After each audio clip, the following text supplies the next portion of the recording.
हरिओम। विज्ञान और तकनीक का हमारे जीवन में जैसे जैसे प्रभाव बढ़ रहा है, जो जो बातें प्रभावित और आहत हुई हैं, तो उनमें से एक है विवाह नाम की संस्था। धीरे धीरे विवाह के मायने, विवाह के मतलब बदलते ही जा रहे हैं। एक होता है ज्ञान यानी नॉलेज, दूसरा होता है सबक यानी लेसन। जैसे मिठाई में शक्कर होती है पर दिखती नहीं है, ऐसे ही ज्ञान में सबक होता है पर दिखता नहीं है। हमारे भारत देश में शादी में एक सप्तपदी की परंपरा है। इस सप्तपदी की परंपरा में वर वधू एक दूसरे को 7 वचन देते हैं।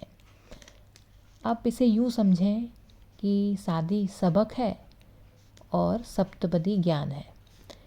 लोग फेरे तो ले लेते हैं, फिर भूल जाते हैं कि सप्तपदी ज्ञान में क्या क्या है, क्या क्या बातें बताई गई थी। तो बात क्या थी, क्या हुई थी वर वधू में।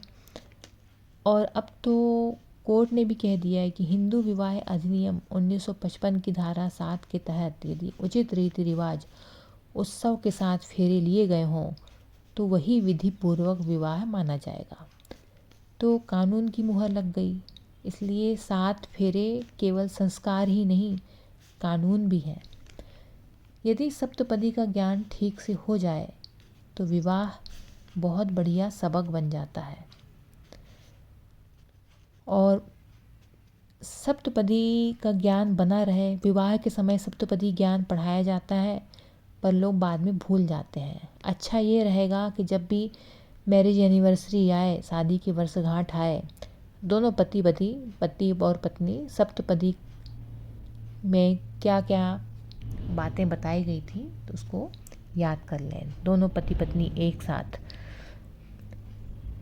और इससे वो भूल नहीं पाएंगे, क्योंकि जो चीज़ें 7 वचन सुनाए उनको सिखाए गए थे कि उन वचनों को निभाना है ज़िंदगी भर, तो वो वचन ही भूल जाते हैं कि शादी के क्या मायने हैं। वो शादी ही नहीं रहती है। तो इसलिए जो शादी के जो वचन हैं उसको दोनों पति पत्नी याद रखें और हर साल शादी की वर्षगांठ में दोनों पति पत्नी भगवान के सामने या आपस में एक दूसरे से बोलें। यदि सप्तपदी का ज्ञान ठीक से हो जाए तो विवाह एक बहुत बढ़िया सबक बन जाता है, वरना कई लोगों के लिए तो बोझ हो जाता है। इसलिए विवाह नाम की संस्था का अत्यधिक सम्मान करें।